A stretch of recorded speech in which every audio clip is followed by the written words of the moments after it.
means that it is important for you guys to study before next Tuesday. You're not taking the test on Tuesday, but it is important to recognize, okay, do we have any questions about these topics? Okay, I'm not quite clear of, how do we do that or why it is done this way. Bring it on Tuesday. Okay? So the last example is a little bit interesting too. The last one I know, I can remember exactly what it is, so I can just reproduce it here. The last one says, on line 1 we have x gets x plus 1. On line 2 we have x gets x times 5. And it starts with something like this. Let me just make it, use a different font, fixed width. And this one starts with post 2. So this one is saying, what if someone tells you that the post condition of line 2 is x equals to 30? Okay? Given that post 2 equals x equals 30, what is pre-1? That's the question. In other words, we're trying to walk backwards. Okay? We start with something that we know at a later point, and then we want to say, okay, but 2 lines before this happens, what do we know about a certain variable? Have we talked about this in the class? But can we do this? Okay? Now, how can we do something like this that we have not really talked about? Now, in a case like this, I will not be asking for derivations like the one before, because the one that we have before, we have class notes that explains it. I have done, exercises in the class that explains it, and, it is something that you should be able to do. For this one, you only have to explain to me why you think x should have a certain value before line 2, and based on that, why do you think, x will have this value before line 1? Can we walk backwards, knowing that x equals to 30 after we multiply it by 5? Can someone tell me what x should be before we multiply it by 5? It will be 30 divided by 5, which is 6, right? So you can give me an answer like this. You can give me, an answer like, since x equals to 30, after line 2 executes, and line 2 multiplies the value of x by 5, this means that x should start with a value of 30 divided by 5 equals 6 before line 2. Or something to the same effect. I mean, you can probably write it in a better way, shorter, or whatever. Okay? And now that we know before line 2, x should have a value of 6, do we know the post condition of line 1? Sure, because these 2 lines are once again in a sequence, and it can be deduced like that. So if I know that the result of line 1 is x equals to 6, can I go back one step and say what should be the value of x before line 1? Sure. What does line 1 do? It adds 1 to the existing value of 6. After we did that, it becomes 6. So before we did that, it would be 5. Okay? So using exactly the same type of reasoning, you can say since x equals to 6, after line 1 executes, and line 1 adds 1 to the value of x, this means that x should have a value of 5. 6 minus 1 equals 5 before line 1. That is fine. Okay, just explaining step by step instead of just telling me, oh, x must have a value of 5. I mean, once again, giving me the answer like that is not going to get you any points because it does not explain the process. Yep. Since line 2 adds the value of 1 to x, isn't it line 1 that adds the value? Oh, yeah, you're right. Copying and pasting is not good. Very good. Okay, so this is perfectly acceptable. Okay, someone who gives me an answer to the same effect will get full credit because it is 1, step by step, 2, it explains everything, and 3, it is correct. Okay? Now, but if I were to do this and using only stuff that we have talked about in the class, do you think I can use the pre and post condition stuff that we have talked about so far and actually solve this problem in a more formal way? Okay? So the key to do that is this. Okay? So now here's the alternative. Okay? This is fine. This is all. This is all I expect. In order to give full credit. But the alternative is a direct application of what we have learned about pre and post conditions. What it does require is one little twist. The one little twist here is to say, let's say that we already know the precondition of line 1, but that's exactly what the question is asking. What if I say this? I'm just saying that, let's say that the precondition is x equals to k, and k is my answer, right? I'm just giving it a symbol, and instead of a question mark, to say this is the answer, I give it a name k.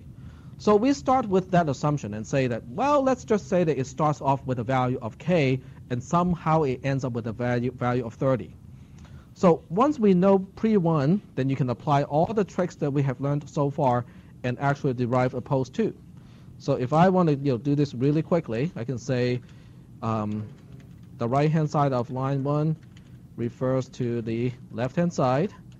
The right-hand side of line 1, f of x equals to, what was it, x plus 1, has an inverse of f prime of x, which is x minus 1. Apply the substitution rule.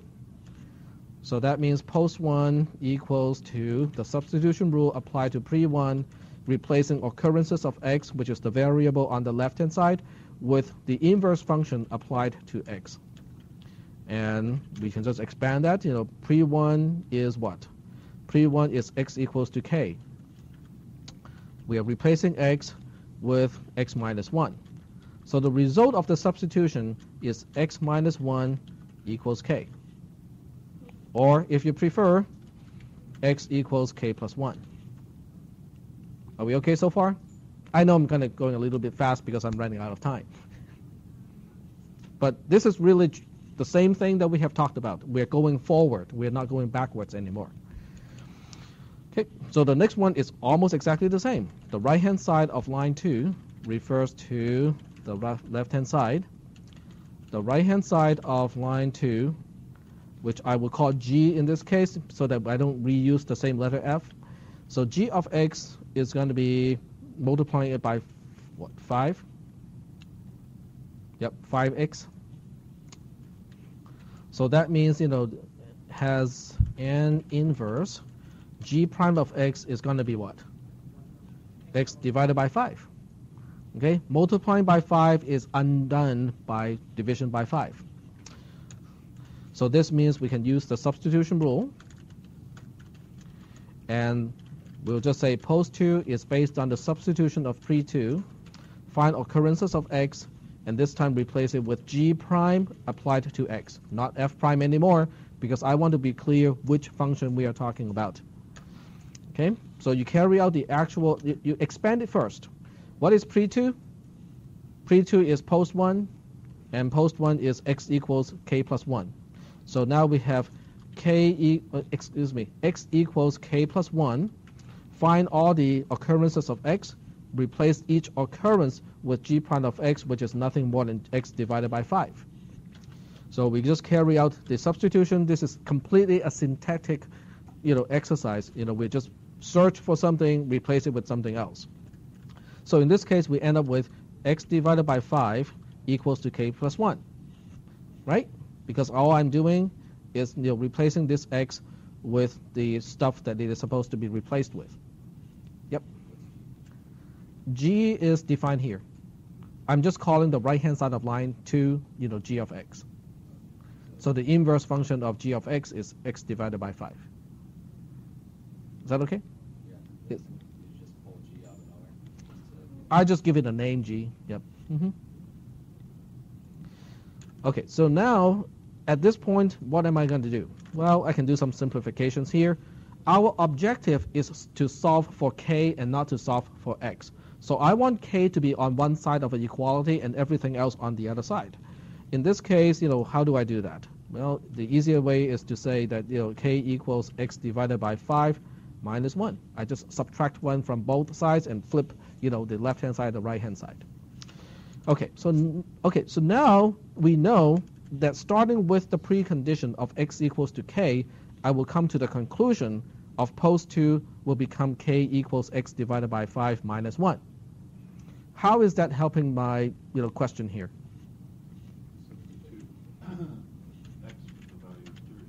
Exactly. So according to the question, x equals to 30 is the post condition.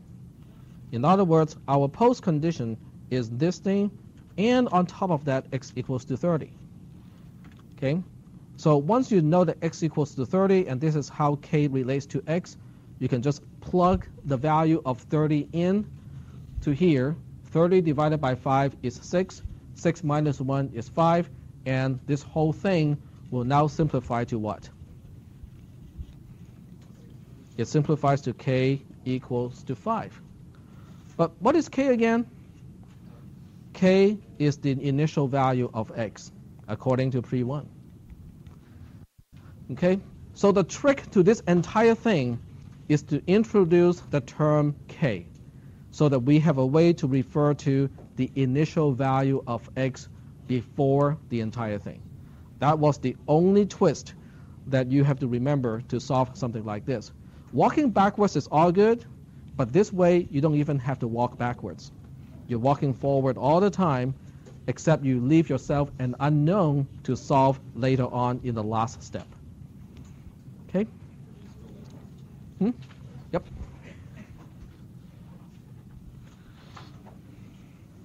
So please remember to study for the exam. Bring questions on Tuesday. That's our last opportunity to talk about and clarify stuff before the exam. You might want to make your own cheat sheets too, because printing all the notes is not going to be very helpful. You have to flip through everything. Yep. Can I also do this because I know I work backwards? Don't forget to say that.